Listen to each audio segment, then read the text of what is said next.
पर्यावरण को देखते हुए लगातार लोगों की सोच ये है कि किस तरीके से भविष्य में हम ग्रीन एनर्जी को अपनाएं। और डायल ने एक आयाम स्थापित किया है। आयाम ये स्थापित किया है कि दिल्ली एयरपोर्ट, इंटरनेशनल एयरपोर्ट अब पूरी तरीके से ग्रीन एनर्जी पर निर्भर होगा। यानी कि हम कह सकते हैं कि जिस तरीके से पर्यावरण को बचाना है, उसकी एक मुहिम में डायल एक कदम आगे है। विजय कुमार जयपरिया मेरे साथ हैं, इस समय सीईओ हैं डायल के। उनसे एक पहला सवाल मैं आपसे पूछना चाहूंगा सर, कि हम लगातार ये सोचते हैं जब पॉल्यूशन की बात करते हैं कि कुछ सोचना पड़ेगा, कुछ करना पड़ेगा।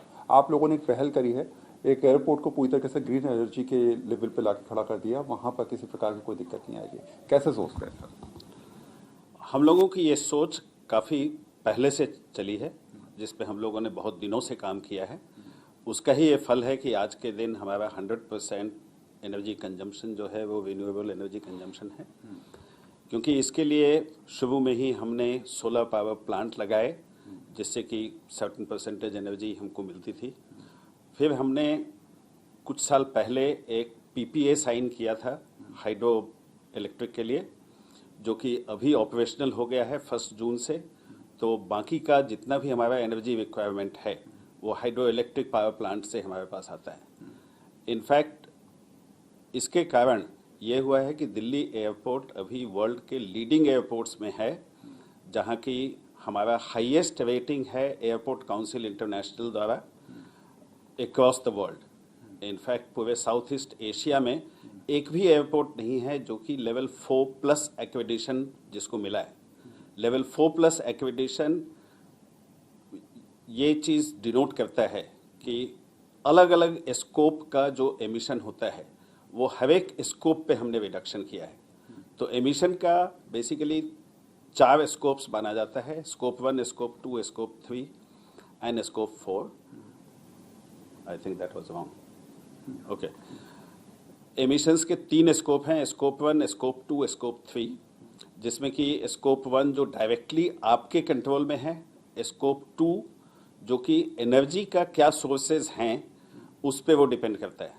तो डायल सेकेंड एयरपोर्ट था वर्ल्ड वाइड जिसने कि स्कोप 2 एमिशन पे भी बहुत ही अच्छा रिजल्ट दिया, जिसके कारण कि हमको level 4+ accreditation airport council international Canada based organisation है, जो कि सारे एयरपोर्ट्स का एक ऑर्गेनाइजेशन है, उससे हमको मिला।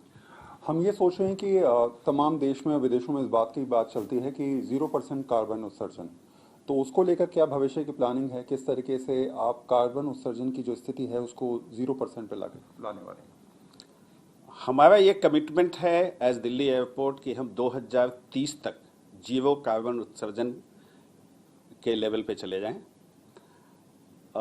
जो इंटरनेशनल सिविल एविएशन ऑर्गेनाइजेशन है उसने ये कमिटमेंट 2050 का किया है, लेकिन हम उससे 20 साल पहले वो अचीव करना चाहते हैं।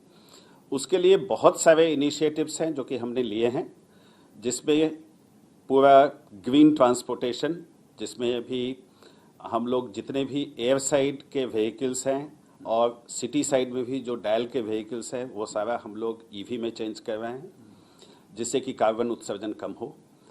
एयरपोर्ट के ओवरऑल डिज़ाइनिंग में हमने इस चीज़ का ये ख्याल रखा है कि कैसे हम कार्बन उत्सर्जन मिनिमम से मिनिमम कर सकें। जैसे टर्मिनल 3 हमारा highest level of accredited terminal है। इवन लेवल अभी टर्मिनल 1 जो कि डेवलप हो रहा है वो भी ग्रीन बिल्डिंग कंसेप्ट पे डेवलप हो रहा है।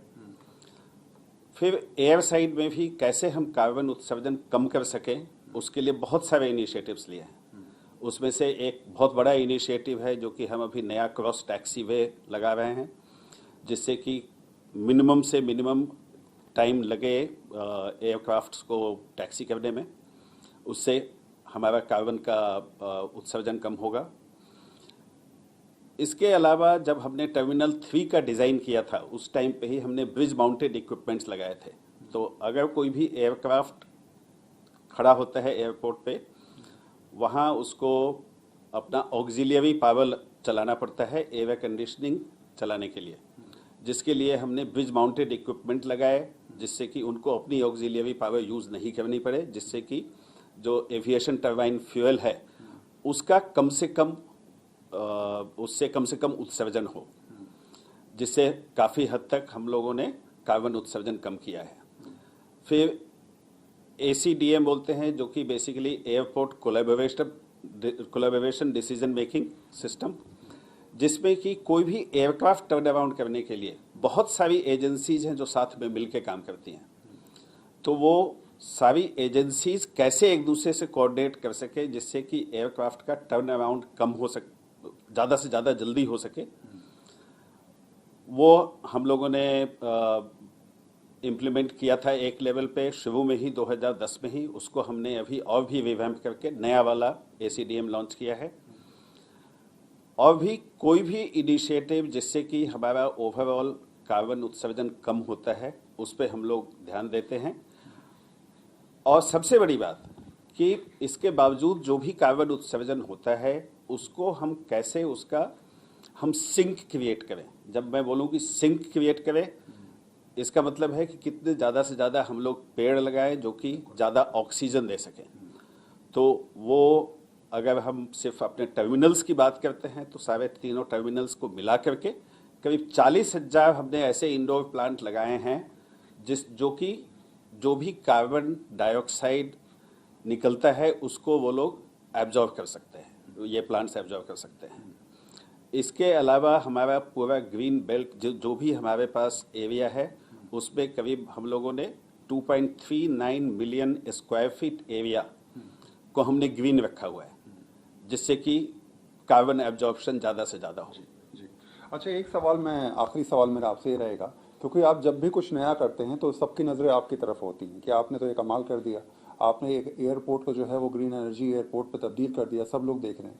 तो आपको लगता है कि शायद आपने जो मापदंड स्थापित किया, आपने जो एक लाइन खींची है, अब सब की सब और देशों के लोग भी इस बारे में सोचेंगे कि हाँ, हमें भी इस ग्रीन एनर्जी के बारे में सोचना चाहिए। बिल्कुल।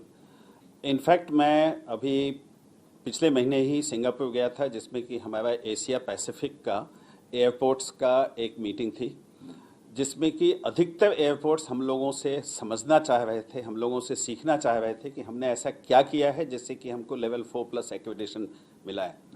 जितने भी बड़े एयरपोर्ट इस रीजन में हैं, या ये सिंगापुर हो या जापान हो, उन सब ने हम लोगों से इसके बारे में जानकारी लेनी चाहिए।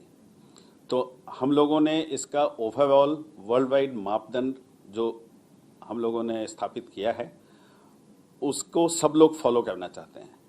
इनफैक्ट इंडिया के अंदर में भी अभी मिनिस्ट्री ऑफ सिविल एविएशन ने हमारी हेल्प ली है, जिससे कि बाकी एयरपोर्ट्स को भी ये उनसे भी सबने साझा किया है कि हम लोगों ने क्या क्या काम किया जिससे कि कार्बन उत्सर्जन हम कम कर पाए, और वो लोग भी उस दिशा में काम कर रहे हैं। जी, धन्यवाद हमसे बातचीत करने के लिए। यानी साफ है कि नई सोच नई प्रगति को कहीं ना कहीं आगे बढ़ाती है, और उसी सोच के हिसाब से डायल ने अपने काम को आगे बढ़ाया है, जो अपने आप में मापदंड पेश करता है।